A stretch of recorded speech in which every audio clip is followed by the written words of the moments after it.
کچی عباس نامی پێغەمبەر صلی الله علیه وسلم بڕوای نهێناوە دوای فتحی مەکە بڕوای هێناوە ئەم باسی وەکە باشە ئەڵێ عندما غادر محمد صلى الله عليه وسلم مكة ترك خلفه وكيلا سريا موثوقا به هو عم العباس سند الأواز هو مرسمية راس نبي مرسمية راس نبي عليه أسلم العباس بمكة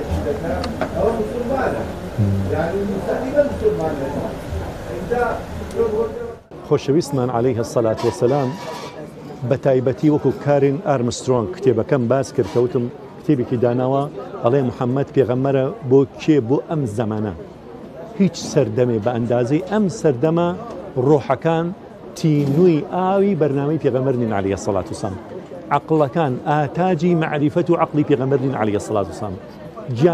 ژیانمان هەمووی لەم سەردەمەدا زیاتر لە سەردەمەکانی دیکە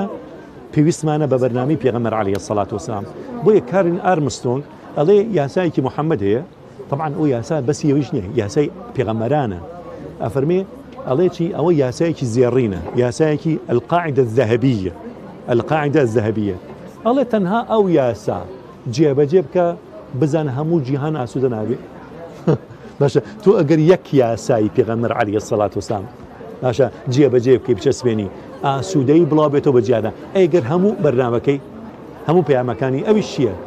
لا يؤمن أحدكم حتى يحب لأخيه ما يحب لنفسه باشە ئەڵێ کەستان باوەڕ نانێت تا ئەوەی بۆ خۆتان خۆش بێ بۆ خەڵکی دیکەشان خۆش بێ بووکو خەسوویەک باشە حەز ناکە ئەم دایکە حەز ناکە خەسووی کچەکەی ڕێز لە کچەکەی بگرێ دە تۆش ڕێز لە کچی خەڵکی بگرێت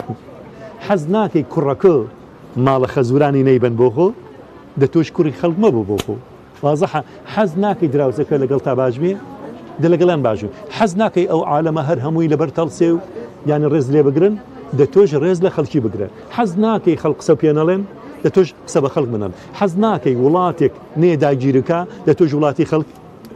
داگیر مەکە حەز ناکەی خەڵک درۆ بەدەمۆنەکە دە تۆش درۆ بەدەمی خەڵکەوەنەکە یانی تەسەوور بکە ئەمە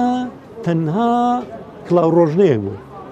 یەک فەرموودەمان وەرگرت ئەوەندە ئاسوودەی وڵاو بوویەوە جیانە ئێگەر هەموو فەردەمەکان بێ صلى الله عليه وسلم بمكة خبرا يكون إلا كتب به إليه باشا روش يوازن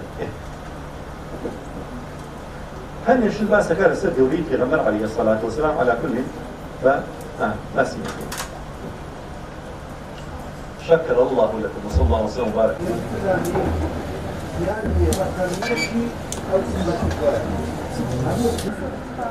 بەڵێ ینی پابەندبوون بە دینەوە ئیلتیزامە دنیاش وە ئەزانێ خۆشی دنیای لەدەسەدا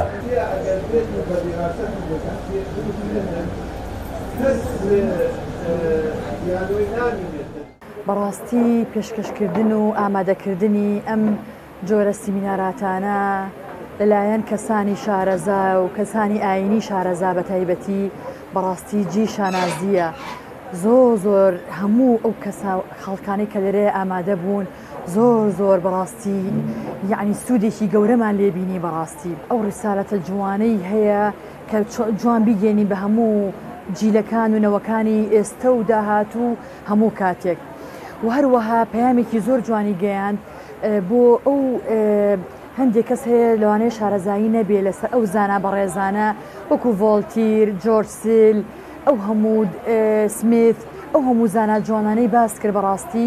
کە ئەوان ئەسڵەن ئیسلامیش نەبوون بەڵکو مستەشرق بوون بەڵام زۆر بە جوانی ئەو زاتە جوانەی محەممەد صلی الله عليه وسلم وەصف کرد بەڕاستی بۆیە یعنی بەڕاستی یعنی ئێمە ئەگەر ئیسلامین ئەبێ سەدقات و هەزار قاتی ئەو مستەشرقانە ئێمە جوانتر وەصفی محەممەدکەین بۆ ماڵ و مناڵمان بۆ خوێندکارە بەڕێزەکانمان بۆ کۆمەڵگا بەنایخوای بەخشندە و میهرەبان لەو سەردەمی عەولەمە و زانست و زانستگەرایەدا بێگومان ئەو بیر و باوەڕە جوانانەی بە تایبەتی ئیسلام پەروەری و پێغەمبەرناسی صلی الله علیه وسلم بەجددی پێویستی بەوەی هەیە بە وەکو ئەوەی کە هەیە بە خەڵک بناسیێنرێت خەڵک ئێستا ڕۆشنبیرە ماشەڵڵا خەڵک ئێستا شت دەخوێنێتەوە کەواتە دەواازەی ناسینی پێغەمبەر صلی الله علیه وسلم کەسایەتی پێغەمبەر صلی الله علیه وسلم ئێستا ئاسانتر و لەبارترە.